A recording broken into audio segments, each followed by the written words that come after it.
Hello, doctor Mini PG, specialist gynaecologist, അൽറുക്കൻ medical centre, Ajman.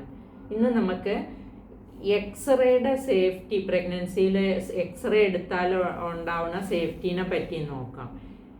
X-ray എന്നത് ഒരു അയണൈസിങ് റേഡിയേഷനാണ്. അത് high ഡോസിൽ more than 5 rads exposure കൊച്ചിന് വന്നാലാണ് പ്രശ്നങ്ങളൊക്കെ ഉണ്ടാകുന്നത്. ഏർലി സ്റ്റേജിലാണെങ്കിൽ മിസ്കാരേജ് വരാം, കൊച്ചിന് ചിലപ്പോൾ വളർച്ചക്കുറവ് വരാം, പിന്നെ ബ്രെയിനിൽ ചില വൈകല്യങ്ങൾ വരാം, ലേറ്റർ ഓൺ ക്യാൻസറൊക്കെ ഉണ്ടാവാനുള്ള സാധ്യതയുണ്ട്. അതിൽ നോക്കേണ്ടത് എത്ര എമൗണ്ട് ഓഫ് റേഡിയേഷൻ വന്നിട്ടുണ്ട്, ഏത് ജസ്റ്റേഷണൽ ഏജിലാണ് വന്നിട്ടുള്ളത്, ഇതെല്ലാം നോക്കിയിട്ടാണ് നമ്മൾ പ്രശ്നങ്ങൾ ഉണ്ടാവാൻ സാധ്യതയുണ്ടോ എന്ന് നോക്കുന്നത്.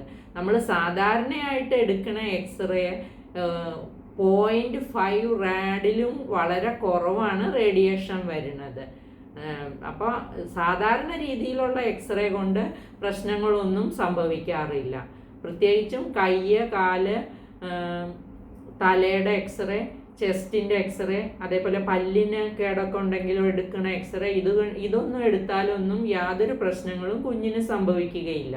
പിന്നെ വയറോ പെൽവിസിൻ്റെ ഏരിയയോ എക്സ്റേ എടുക്കണമെങ്കിലും ഒരു ഫിലിമൊക്കെ എടുത്തിട്ടുള്ള മിനിമം ഡോസിലുള്ള എക്സ്പോഷർ കൊണ്ടൊന്നും കുഞ്ഞിന് ഒരു പ്രശ്നങ്ങളും സംഭവിക്കുകയില്ല.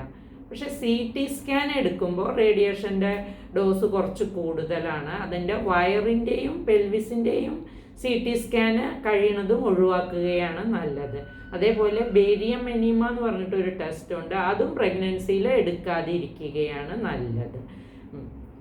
ഈ എക്സ്റേ തന്നെ എടുക്കണം എന്നുള്ള സന്ദർഭങ്ങളിൽ അതിൻ്റെ നമ്മൾ ബെനഫിറ്റ്സ്, എക്സ്റേ എടുക്കണോണ്ടുള്ള ബെനഫിറ്റ്സ് നോക്കിയിട്ടാണ് എക്സ്റേയുടെ തീരുമാനം എടുക്കുന്നത്. ഇല്ലെങ്കിൽ MRI ടെസ്റ്റ് സേഫാണ് പ്രഗ്നൻസിയിൽ. അതേപോലെ അൾട്രാസൗണ്ട് സ്കാനിങ്ങും സേഫാണ്. ഒരു എക്സ്റേ, ചെസ്റ്റ് എക്സ്റേ എടുത്തു, അല്ലെങ്കിൽ ഒരു പല്ലിൻ്റെ എക്സ്റേ എടുത്തു, പ്രഗ്നൻസി ആണെന്ന് അറിയാതെയാണ് എടുത്തത് എന്നൊന്നും വിചാരിച്ചിട്ട് പ്രശ്നങ്ങളുണ്ട്. വളരെ പേടിച്ച് പാനിക്കായിട്ടൊക്കെ ആൾക്കാർ വരാറുണ്ട്. അപ്പം അങ്ങനെയൊന്നും പേടിക്കേണ്ട ആവശ്യമില്ല.